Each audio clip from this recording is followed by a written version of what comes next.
¿Qué es la obligación jurídica? El deber de ejecutar una función. Obligación ¿Qué es jurídica. la obligación? Vamos.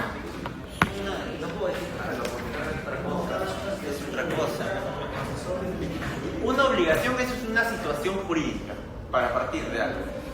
Sería una situación. El deber es una situación. Por ahí vamos. Tú que te estás vinculando, ¿qué dices? ¿Qué es la obligación? Pero tú ya has dicho, claro, tienes que saber una idea. ¿Qué es la obligación? Yo no dije como Fuerte, fuerte. La obligación es cuando, digamos, una persona se compromete a una un compromiso. hacia... Cuando uno se compromete, está obligado. Ah, la cuña viene de mano. Cierro la puerta, profesor, hay ruido. Vamos, pero estamos cerca. ¿Qué es la obligación? Relación jurídico-patrimonial ¿Ah? entre una relación jurídico-patrimonial. Una relación. Una cosa es la obligación, otra cosa es la relación. No son exactamente lo mismo. ¿Qué es la obligación? ¿Hay algo? Eso es la obligación. Un vínculo entre acreedor y Eso es lo que vamos a decir. Básicamente. más simple de lo que estaba explicando. ¿Qué es la obligación? Un vínculo entre un acreedor y acreedor. El punto es qué cosa es el vínculo. El vínculo es el deber. ¿Qué es el vínculo? ¿Cómo? No, no es la acción de dar. ¿Qué es el vínculo? La conexión. La conexión, la relación, algo que los ata, algo que los une. Sí. Entonces el punto es, si no hubiera la obligación, A andaría por su lado y D por su lado. El acreedor, no hay deudor. Este está por su lado, este está por su lado. Cuando nace la obligación, ya hay un vínculo, algo que nos une. Entonces yo como acreedor estoy pensando, a fin de mes pago, a fin de mes cobro, a fin de mes cobro, ya llega, ya falta cuánto, ya falta poco, ya llega. Y el deudor que está pensando, tengo que pagar. Hay algo que nos une. Esa es la obligación, un vínculo. Ahora el punto es, ¿cuál es el origen de esa obligación? ¿Cuál es la fuente de la obligación? La ley, el contrato, la promesa unilateral, Vamos, ¿los demás? la decisión sin causa, gestión de negocios. Al fondo, ¿cuáles son las fuentes de las obligaciones? ¿Qué es lo que origina esta obligación? La ley, ex ley. A ver, tú.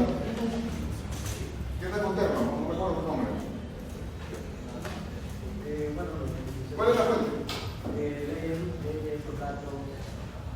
Leyes, contratos. ¿Qué más?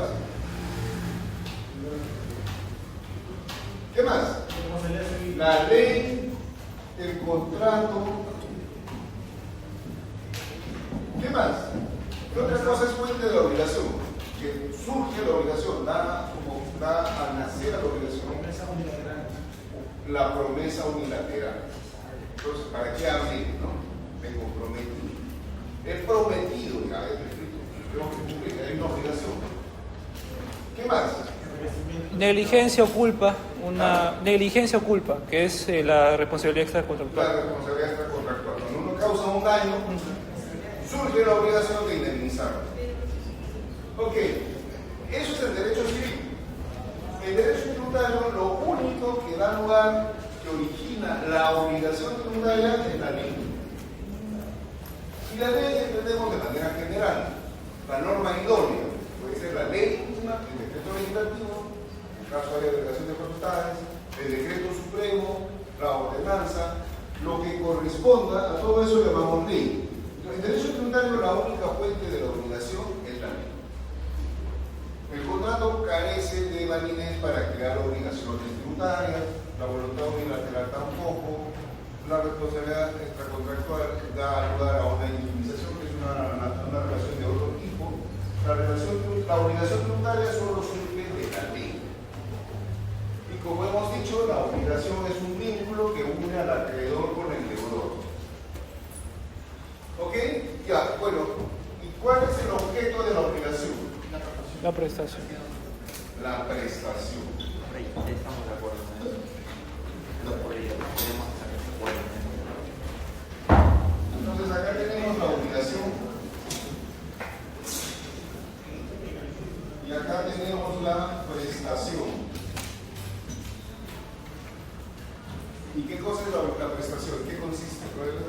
definición de prestación. Tú. ¿Qué es la prestación? ¿Cómo? Lo que das no es exactamente La conducta que se espera, un comportamiento, una conducta que consiste ya pues en dar, hacer o no hacer. Bueno, antes de eso, ¿qué tipos de obligaciones hay? 3.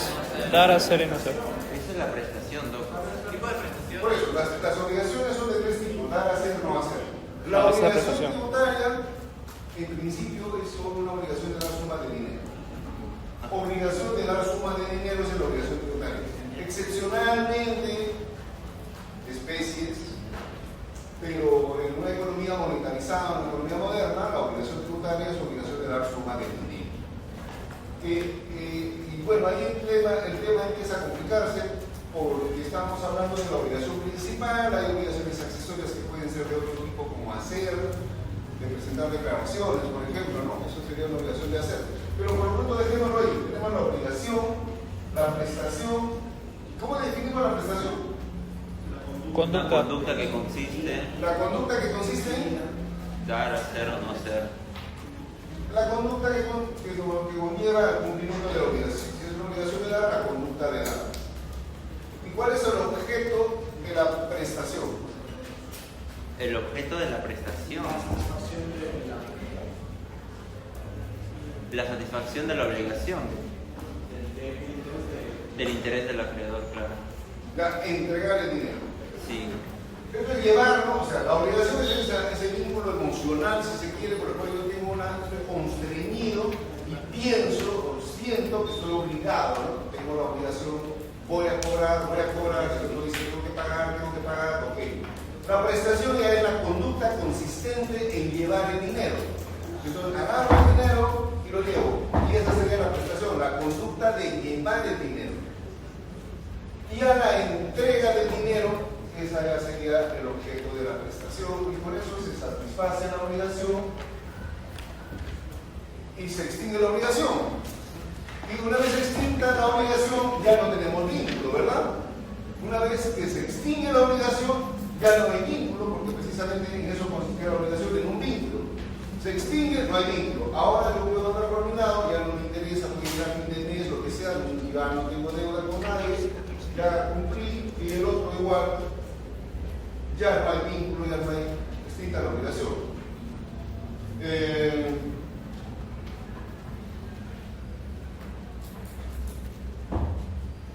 Ya, el punto es ahora, la definición de tributo. Entonces, cuando uno revisa todos los textos, la jurisprudencia, ¿cómo definen al tributo? Entonces, hay algunos textos que definen al tributo como obligación. Entonces dicen, tributo, obligación. Otros lo definen como prestación. Obligación, prestación. Son dos formas de definir el tributo. ¿Qué es el tributo? Dicen unos, el tributo es la obligación. Otros, ¿qué dicen? El tributo es la prestación. Y claro, características adicionales, consideraciones adicionales. Pero la distinción básicamente es que unos dicen obligación, otros dicen prestación. Yo ahí advierto de que los que dicen obligación no dicen por qué no sería prestación. Y los que dicen prestación no dicen por qué no sería obligación. Entonces, ¿de qué se trata? Se trata de una definición de tributo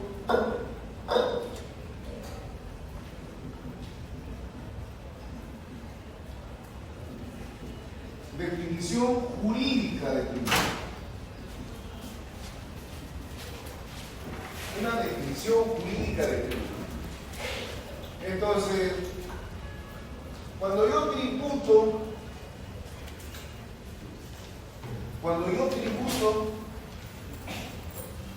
yo diría que tributo, para los que dicen obligación, yo tributo con ese constreñimiento, me siento constreñido, yo soy el deudor, tengo que pagar, o sea, con esa actitud de estar obligado, yo tributo por eso. Si el tributo es obligación, entonces yo tributo con eso, ¿no? Estoy vinculado, tengo que pagar, ya. Con eso estoy tributando. O yo tributo llevando el dinero, pero no entregándolo, sino llevándolo. La conducta de llevarlo. ¿Qué es la prestación? La conducta consistente en cumplir esa obligación de dar suma de dinero. Entonces, llevo el tributo. Con esa actitud de llevarlo, estoy tributando.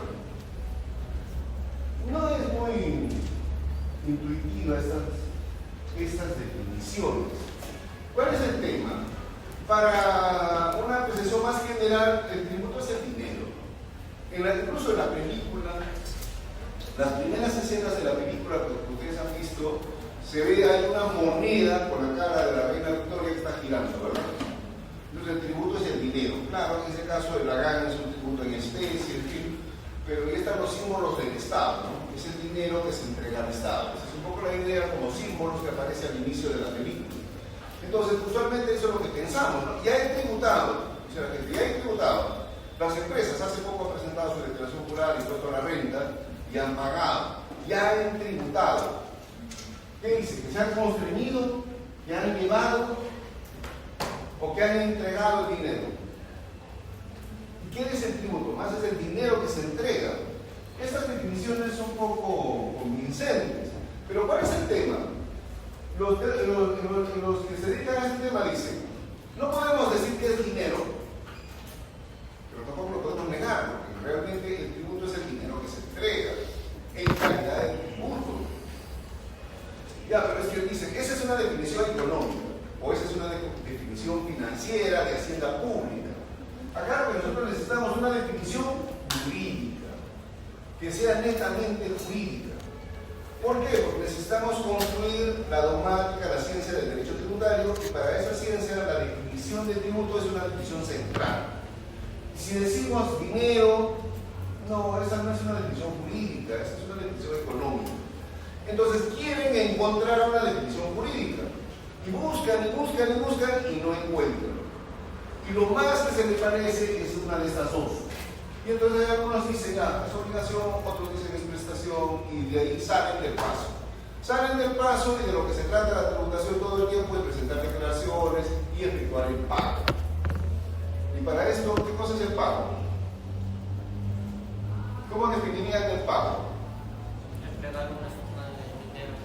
La entrega de suma de dinero. ¿Estás de acuerdo? Bueno, no, entrega de la prestación general para que se satisfaga la obligación. ¿Qué es el pago? Recordemos. Todo el tiempo hablamos de pago. He pagado, le van a pagar, estoy pagando, no voy a pagar. ¿Qué es el pago?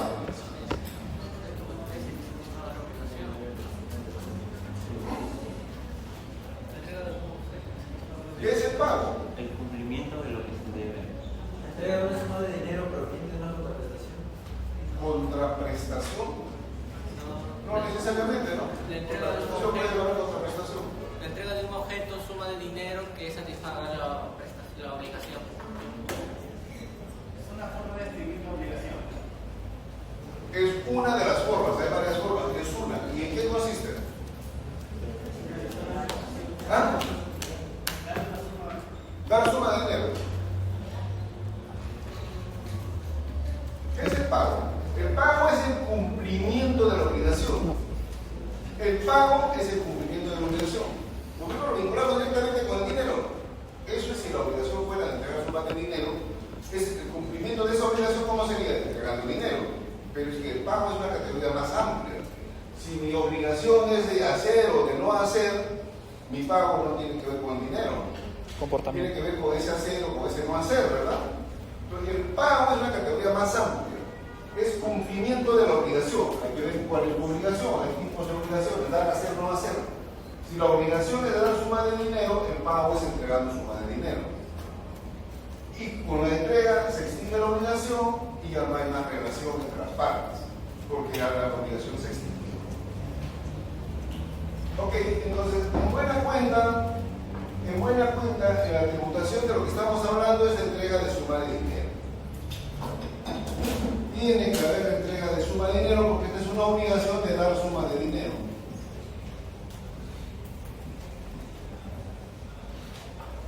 Algunos dicen dar suma de dinero con carácter definitivo.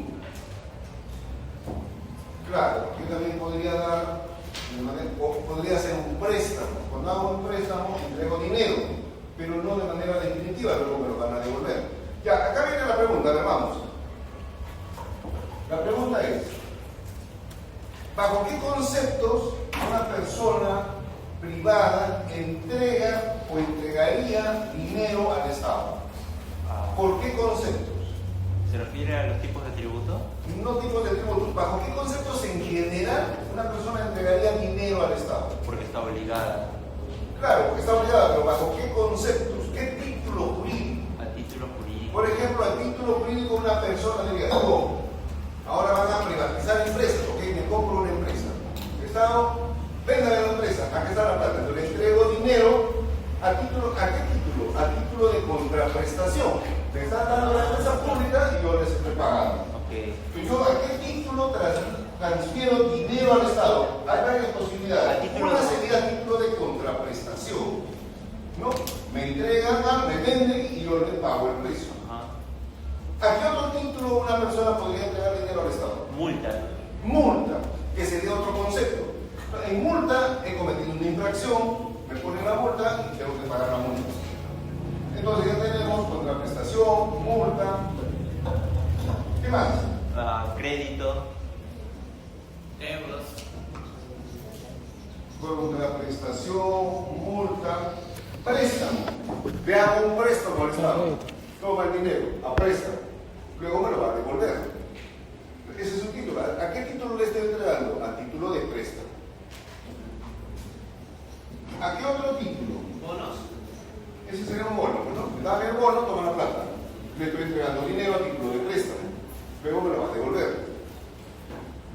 ¿Qué otro título hay? ¿A qué otro título yo le entregaría dinero al Estado? ¿Ah? ¿Perdón? Licencia es un tipo de tributo. El otro concepto sería tributo. ¿A qué título le entrego? A título de tributo. Puede ser impuestos, contribuciones, tasas. Licencia es un tipo de tasa. Entonces, a título de contraprestación, a título de multa, a título de préstamo, a título de tributo, ¿a qué otro título? ¿Pago del seguro? ¿Mm? ¿El pago del seguro? El seguro es otro tributo, digamos. Pensión. También es tributo. ¿Mm? ¿A qué otro título jurídico yo entregaría dinero al Estado? Fondo de pensiones. Depósito. Tributo. Depósitos. ¿A qué otro título? Deuda. No. Indemnización. Derramo petróleo, metanilla, luego paga una indemnización. Toma, ahí está la plata, cobre. También indemnización.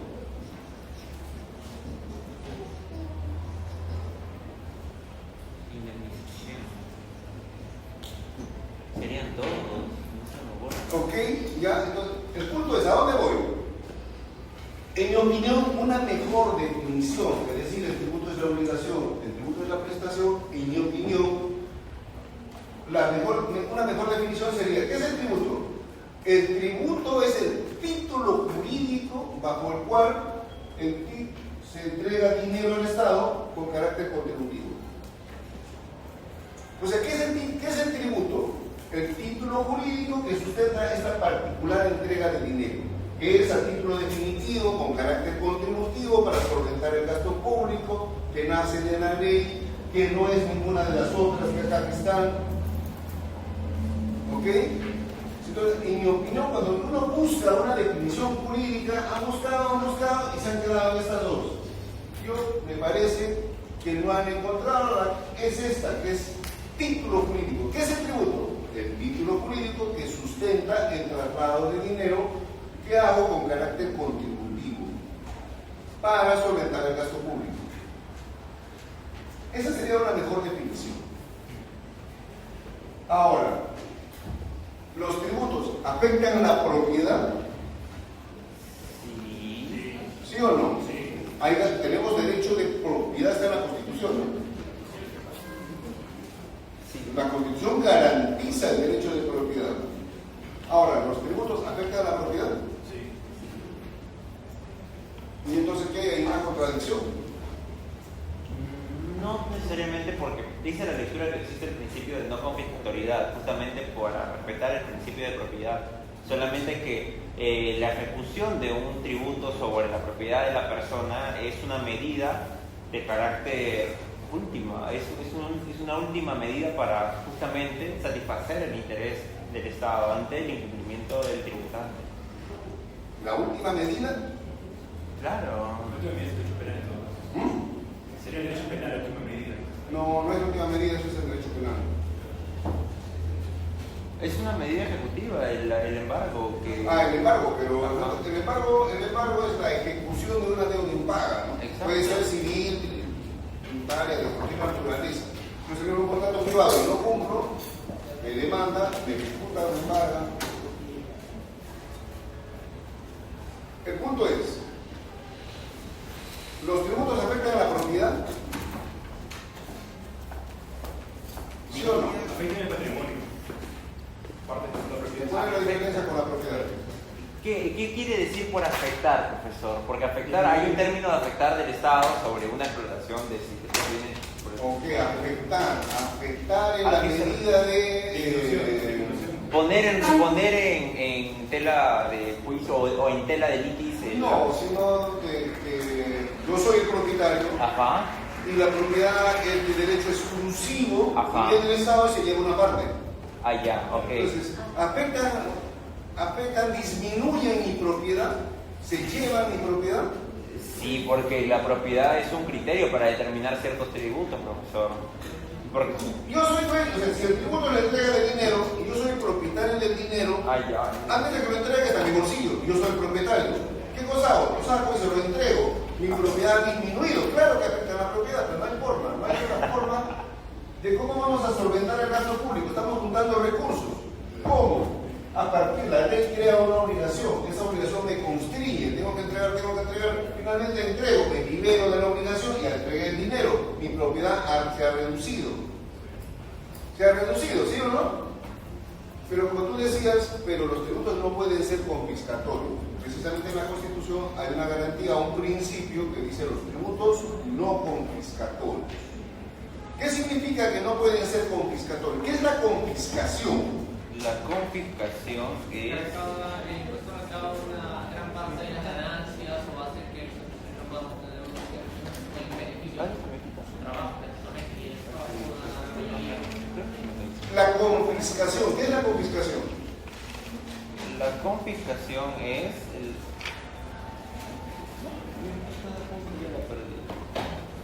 Ya vemos que los tributos afectan mi propiedad, se llevan una parte de mi propiedad. Ya, pero hay un principio de no confiscación. Entonces, ¿qué significa la confiscación? Es cuando la autoridad, ¿Ah? toma de forma excesiva del patrimonio por así decirlo. Toma de forma excesiva del patrimonio del individuo de tal forma que lo afecta significativamente negativamente. Cuando la administración me priva de mi propiedad. ¿Una expropiación? No, sino que me... Según la lectura de la privación virtual que afecta a la propiedad privada por medios directos, y esos medios directos serían los más eficaces. Ya, eso dice, pero ¿qué cosa quiere decir? Virtual, o sea, por internet, ¿cómo es? Afecta virtual. O sea que... ¿Cómo afectar la virtualidad, digamos? No. Ya, el punto es, los tributos afectan a la propiedad. Sí. La idea es que sea una afectación razonable, Exacto. proporcional. ¿Ok? Ya, pero cuando esa afectación es desmedida, es desproporcional, virtualmente se llevan toda mi propiedad.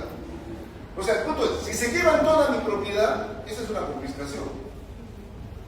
No es en esta, pero en otras películas es cuando surge un estado de guerra y entonces dice, ya, todo esto queda confiscado, todos los carros quedan confiscados. O sea, no hay ningún... es la propiedad completa la que toma el Estado. Entonces el punto es, eso sería confiscatorio, pero hay tributos no necesitan llevarse el íntegro de la propiedad para que sea confiscatorio. Basta con que sea una afectación desmedida. Y entonces, al cabo de un tiempo, imaginando, ¿no? Imaginando, por ejemplo, el impuesto predial. El impuesto predial. ¿Qué cosa grave el impuesto predial? La propiedad de crédito. yo no pago impuesto predial. Si yo soy propietario de un predio, pagaré impuesto predial. ¿Cuánto imaginan que es la tasa del impuesto predial? A ver, lo que viene a su cabeza. ¿Cuánto creen? A ver, vamos, lo que viene a tu cabeza. ¿Cuánto crees que es la tasa? 1, 2, 3, 100, ¿cuánto? 2%. 2, 3%. 5%. Porque son tan difíciles. Vamos. ¿Cuánto más? 2, 3%. ¿3%? Es que una casa vale mucho. ¿La casa vale mucho? Pues. Una casa vale mucho. Sí, está alrededor del 1%. Ah, ok. Ya, imaginando que la tasa fuera 25%. ¡Wow! Si la tasa fuera 25%, en 4 años se hace el dueño de mi casa. Tendrían el valor de la casa. El valor de la casa. En 4 años tendrían el Ya, valor. los deudos del valor de la casa rematan mi casa y se cobran la deuda. Ah, es cierto, es cierto. Por eso, si la tasa fuera alta, por eso, ¿cuándo se vuelve confiscatorio? Cuando es una afectación desmedida. Tiene sentido. Entonces, por esa razón, la tasa del predial está alrededor de 1, menos de 1%. Es decir, en 100 años, una casa que se va desvalorizando, en fin, sí. Ustedes mencionan que es una jurisprudencia argentina, una tasa superior sería a partir del 3%. Sí, esa es una jurisprudencia antigua que todo el mundo repite, pero ese es un tributo particular, además no es a la propiedad. No sería algo de la O sea, es un tributo particular. O sea, hay diversos tipos de tributos, pero lo que estamos hablando es un tributo a la propiedad. 33% es una locura. Ese tributo es un tributo al consumo, un impuesto al consumo de la jurisprudencia argentina y la tasa, nosotros tenemos una tasa del 18%, en otros países está 20 y tanto. 33 ya es una afectación un tanto desmedida, ¿no? Para un impuesto al consumo. En cambio, para un impuesto a la propiedad, como es el predial, 1% es una tasa más o menos razonable. O sea, 10% ya sería un exceso, porque en 10 años se lleva a mi casa. Exacto. O sea, ¿qué es la confiscación? Una afectación desmedida. Una afectación total, claro, es una confiscación. Una afectación desmedida, desproporcional, también lo es. La tributación afecta a la propiedad, afecta, pero de una manera razonable y proporcional. ¿Cuál es la idea al fin y al cabo? La idea es no matar a la gallina de los huevos de oro. ¿Quién es la gallina de los huevos de oro? Los contribuyentes. Los contribuyentes son la gallina de los huevos de oro. Entonces hay que cuidarla con mucho cariño. Y solo cobrar un huevo diario, una cosa así, ¿no? Pero si le vas a poner un foco, le vas a hacer que pongan 4 huevos al día, esa gallina se muere. Y luego no tienes ni gallina, ni huevo, no tienes nada. Ese es el punto. Entonces no puede ser confiscatorio, porque además está la garantía del derecho de propiedad. Entonces, claro, hay que ponderar, ¿no? Hay que ponderar principio de derecho de propiedad con deber de contribuir. Entonces, hay una ponderación y la afectación no tiene que ser razonable. Ahora, la expropiación, ¿qué tiene que ver en este rol? ¿Qué opinarían sobre la expropiación? ¿También estará prohibida, afecta los principios de la imposición fiscal? Ahí hay un interés público. En el ámbito penal se expropian los, digamos, por ejemplo, los elementos que pueden ser contribuidos a la realización del delito, pero algunas entidades expropian ya pasado los límites o lo que se cree que ha sido afectado. No, porque no expropió y abrió una calle por la avenida, que era un zampón, no sé qué es lo que ha hecho, que ha andado discutiendo por sur. O sea, expropió la línea amarilla. Algo así, ¿verdad? O sea, de Lima y ahora tenemos que pagar no sé cuánto. O sea, el Estado tiene la posibilidad constitucional de expropiar por necesidad y utilidad pública. Sí. Entonces, entre el interés privado, que es dueño de ese terreno, y el interés de la comunidad de pasar por ahí una calle, el interés de la comunidad prevalece. Y entonces, por eso la Constitución permite la figura de la expropiación, pero justificando por necesidad o utilidad pública. Pero además hay una consideración adicional, ¿no? ¿Qué cosa más va adicional que hay en la expropiación? Justiprecio. El pago del justiprecio. Cuando yo pago un tributo, yo no recibo nada. Cuando yo pago un impuesto, yo no recibo nada. ¿Ok? Entrego mi propiedad y no recibo nada. En el caso de la expropiación, yo no quiero vender, pero ellos me dicen, no, pero sale la ley y sí, te lo tenemos que expropiar por necesidad de privada pública, no queda otra, pero me van a pagar el justiprecio. Es diferente. En la confiscación se lleva todo y no le pagan nada, o una gran parte. Y el punto es que los tributos no pueden ser confiscatorios, pero sí tienen que ser razonables y proporcionales. Esa es la idea, así de simple, ¿no? Entonces, por ahí vamos viendo, ¿ok? Algo que hasta acá quieran preguntar, o sobre la lectura. ¿Cuál es la diferencia entre expropiación y privatización? Expropiación y privatización. Son lo contrario, ¿no? Son cosas La contrarias. expropiación se expropia al privado y se le paga, ¿verdad? La privatización, ¿qué es? El Estado se deshace de sus activos. Son contrarios. Son cosas diferentes, ¿no? O sea, la privatización es el Estado dice, esta empresa pública lo vendo o lo remato. Profesor, una consulta. ¿La reserva de la ley es absoluta o relativa en nuestro país? Relativa. Relativa, porque la tienen también los gobiernos municipales, ¿verdad? A través de las ordenanzas que emiten. No, no solo por eso, ¿no? ¿O ¿Desde qué forma lo debo entender la reserva de ley? Ya, entonces entramos un poco al tema antes de los principios de la imposición Ok, fiscal. vamos a los principios.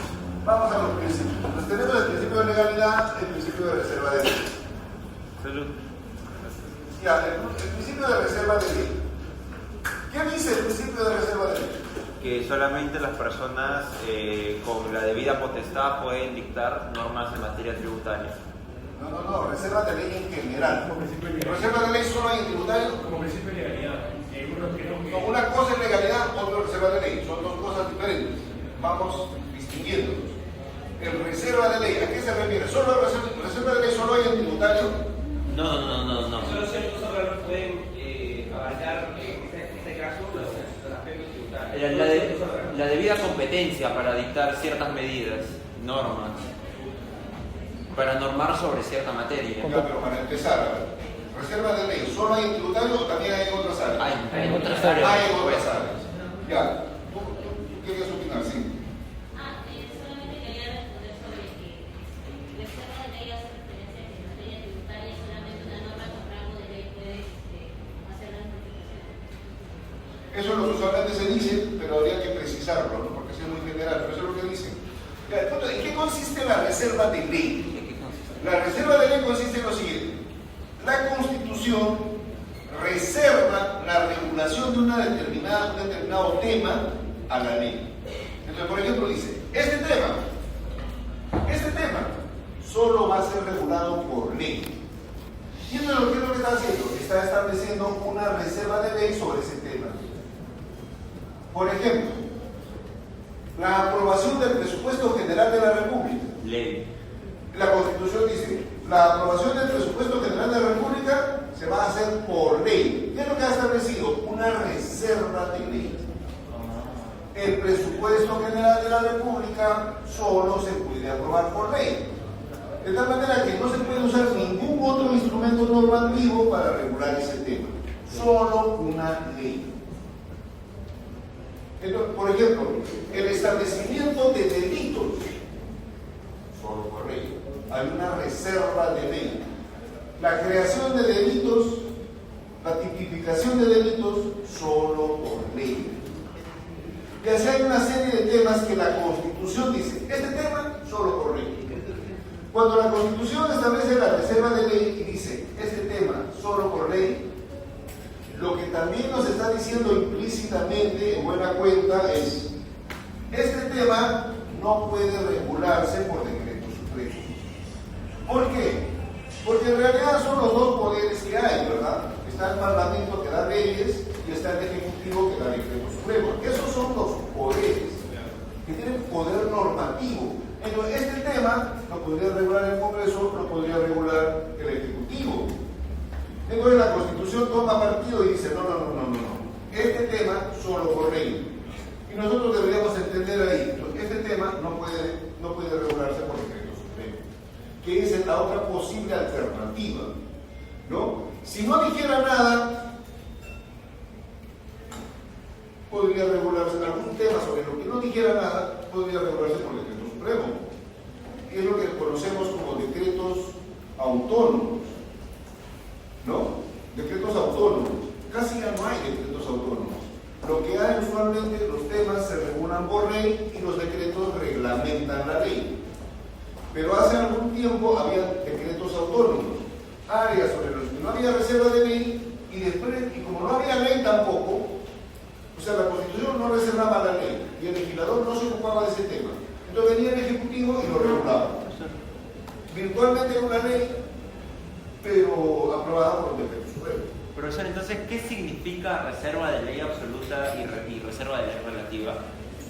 Ok, esa es una muy buena pregunta.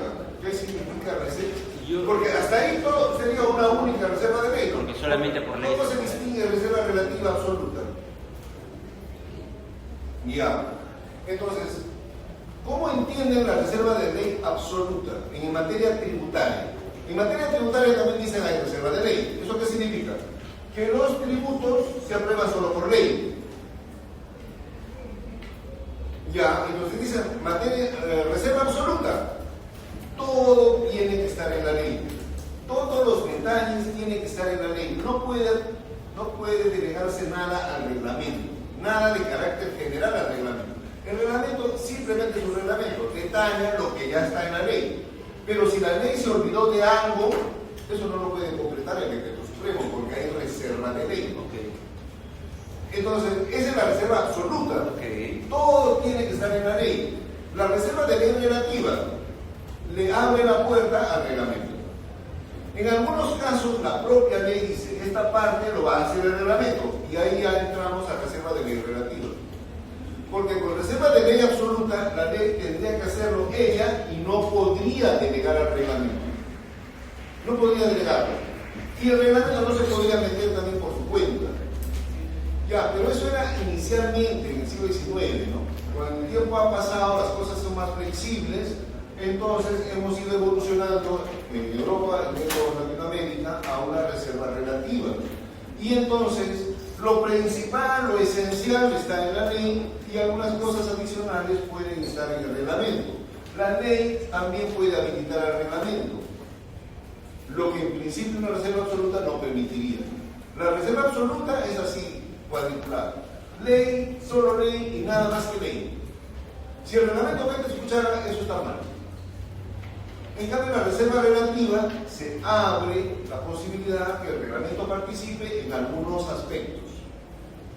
En algunos aspectos, previa delegación inicialmente, en otros casos por propia iniciativa también. Al efecto de la ley entra el reglamento.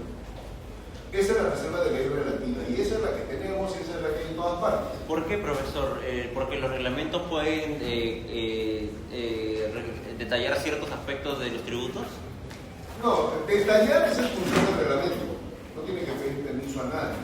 El punto es, la ley, en caso de los tributos, tiene que regular varios temas esenciales. Ya, hay algunas cosas sobre las cuales hay omisiones y la ley no ha dicho nada.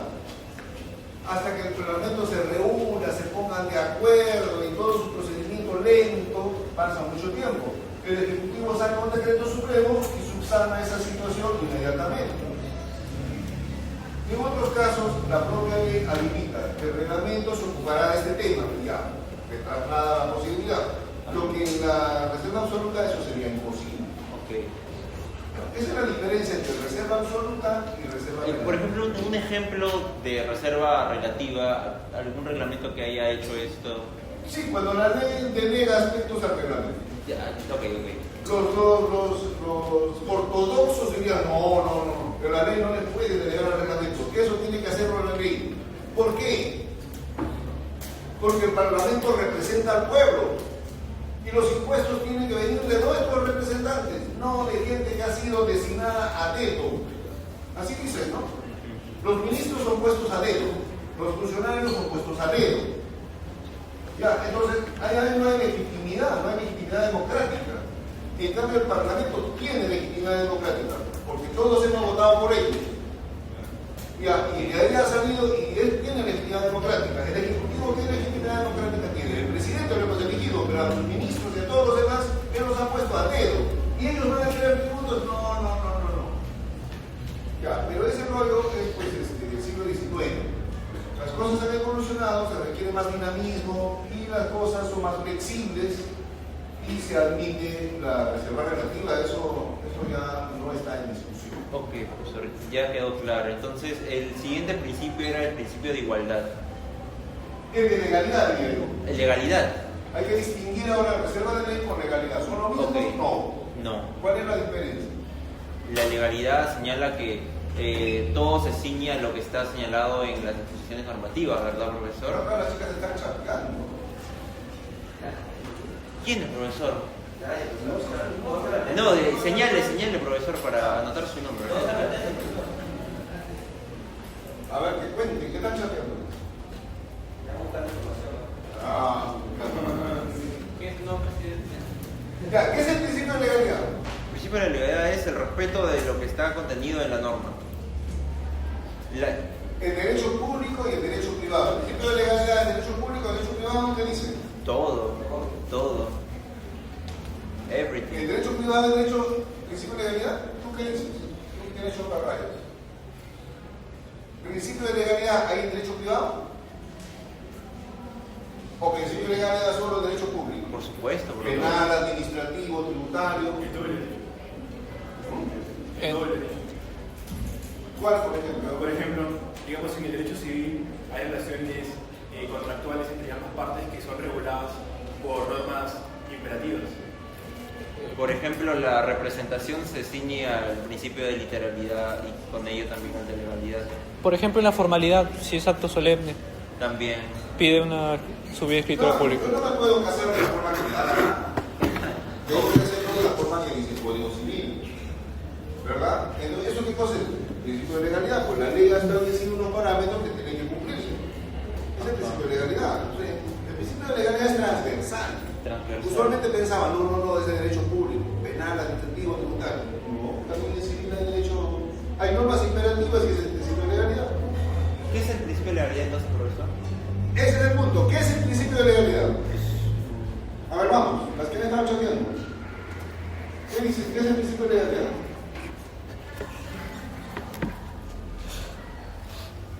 Señale. Tú que no has estado chateando. Sí. Lo que viene a tu cabeza, loco. Legalidad con leyes, ¿verdad? Y nos hacemos esa asociación. Principio de legalidad tiene que estar regulado por ley. Es más, el 74 dice, ¿no? Solo por ley. Pero solo por ley, eso es reserva de ley, ¿verdad? Ajá. Cuando dice solo por ley, eso es reserva de ley. Ajá. Y entonces legalidad es lo mismo o no es lo mismo. No, la legalidad más bien va al contenido, a respetar el contenido, los parámetros, los lineamientos, lo que indica la norma. Principio de legalidad. Profe, ¿pero qué es el principio de legalidad? Ya esta construcción es bastante, difiere mucho de cómo se entiende la propiedad. Pero hay un autor, el profesor Juan Pablo Montiel, tesis doctoral sobre el principio de legalidad, en el que él menciona que el principio de legalidad en realidad debe ser entendido como que el sistema jurídico de carácter general que, partiendo de cómo se interpreta la Constitución en su parte orgánica, lo que hace es delimitar las competencias de las instituciones del Estado. De ahí es como que se derivarían las demás exigencias del principio de legalidad. Reserva de ley, pero esto viene producto de que la competencia del Poder Legislativo es tomar ley. Y así sucesivamente. Entonces, la legalidad debería interpretarse como aquella que permite delimitar las competencias del Estado. Es una forma de delimitar el poder del Estado en su parte orgánica. Por ello que mencionan también que la idea que subyace detrás de esta es la de división de poderes. ¿Qué más? ¿Qué otra opinión hay? Un Principio límite. de legalidad. Es un límite, profesor. Sí dice que los principios son un límite, es una explicación que ellos tienen. ¿Qué, profesor? Díganos, por favor. Los que escriben los artículos, los libros. Los principios son un límite a la imposición del poder tributario. Eso es lo que dice, ¿verdad? ¿Qué son los principios tributarios? Un límite al poder tributario. Y a propósito, ¿qué es el poder tributario? Es la facultad la potestad del Estado Modificar, para derogar, regular los tributos. La potestad, el poder que tiene el Estado de crear, modificar, derogar tributos, esa es la potestad tributaria. Y los principios son un límite a ese poder. Eso es lo que dicen, ¿verdad? Sí. ¿Y solo es eso? ¿Los principios solo son un límite? Claro, eso es una visión desde un cierto punto de vista del sector privado, ¿no? El Estado viene y nos cobra. Los principios le ponen un límite. Los principios son un límite a la imposición fiscal. Los principios solo son un límite. Los principios también son el fundamento de la imposición. Hay un principio que es el deber de contribuir. Ese no les gusta. El deber de contribuir. Ese es un principio. En la Constitución anterior estaba en un artículo específico. En la última no está, pero el Tribunal Constitucional dice que está implícito. Hay un principio del deber de contribuir y que sustenta toda la tributación. Toda la tributación está sustentada en el principio del deber de contribuir. Todos tenemos el deber de contribuir en la medida de nuestras capacidades. Los que tienen poco, los que tienen más, los que tienen mucho más. Entonces hay un deber. Y entonces ese deber ya no es un límite, pues no. No es un límite, no es algo que restringe al poder, al contrario, justifica el ejercicio del poder tributario. El deber de contribuir justifica el ejercicio del poder tributario, no es un límite, más bien es su justificación para que opere. Ya, pero regresando al tema del principio de legalidad. Entonces, ¿qué es legalidad? ¿Solo por ley? No, eso no es legalidad. Entonces, legalidad tendríamos que entenderlo como predeterminación normativa. O sea que tiene que haber una norma previa. ¿De qué rango? De ley. No, si fuera ley sería reserva de ley. Es norma idónea. Predeterminación de norma idónea. Entonces, si lo que se va a crear es un impuesto, el principio de legalidad. La norma idónea, ¿qué será para impuesto? La ley. La ley. Si lo que se va a crear es un derecho arancelario, un decreto supremo, entonces. Un decreto supremo. Si lo que se va a crear es una tasa municipal, una ley, una ordenanza. Entonces el punto es, el principio de legalidad apunta a que haya una norma previa, predeterminación normativa. ¿Qué norma? La norma idónea que corresponda en cada circunstancia. Si lo que estamos hablando de impuestos es ley, si estamos hablando de tasas, decreto supremo, si estamos hablando de tasas municipales, ordenanza. Entonces, esa es la distinción. Principio de ley, norma idónea. Principio de legalidad, norma idónea. Todos nos llevan a la cabeza, legalidad, ley. No, legalidad, ley no es. Inicialmente surgió así y las dos cosas estaban juntas. Legalidad y reserva de ley eran juntas, no había distinción. Luego se ha hecho la distinción. Entonces, cuando se hace la distinción con reserva de ley, ya, reserva de ley es solo ley. Ya, y legalidad es conformidad con el ordenamiento jurídico. Legalidad es conformidad con el ordenamiento jurídico, norma idónea. Ese es el punto. Profesor, voy imprimiendo los... Sí. Me lo pasa al grupo de... ya le saco copia. Profesor, una última pregunta, disculpe. Justo hablando del principio de legalidad, usted mencionó el tema de ordenanzas. Justo algo que no entendía de la lectura era la diferencia entre los edictos y las ordenanzas. Y que las ordenanzas sí están mencionadas en la Constitución y los edictos no. Eso no entendí un poco. Esa parte del texto es una parte que está desactualizada. Ese artículo ya tiene bastante tiempo y está escrito con la ley orgánica de municipalidades anterior. Pero, disculpe, ¿cuál es la diferencia entre ordenanza y edicto? El edicto es prácticamente una declaración de ser. No, el edicto es un documento, es una norma ejecutiva. O sea, en el gobierno central tenemos ley, decreto supremo. En el gobierno municipal tenemos ordenanza y edicto. O sea, la ordenanza es la norma del órgano colegiado del Consejo Municipal y el edicto es el instrumento que saca el alcalde. La ley, la que saca el Parlamento, y el decreto supremo lo que saca el presidente. Esa es la equivalencia. Lo que pasa es que en la ley municipalidades anterior había una confusión y decía edicto cuando debería decir ordenanza, la jurisprudencia aparte. La nueva ley de municipalidades está claro y hoy día ya nadie discute ese tema.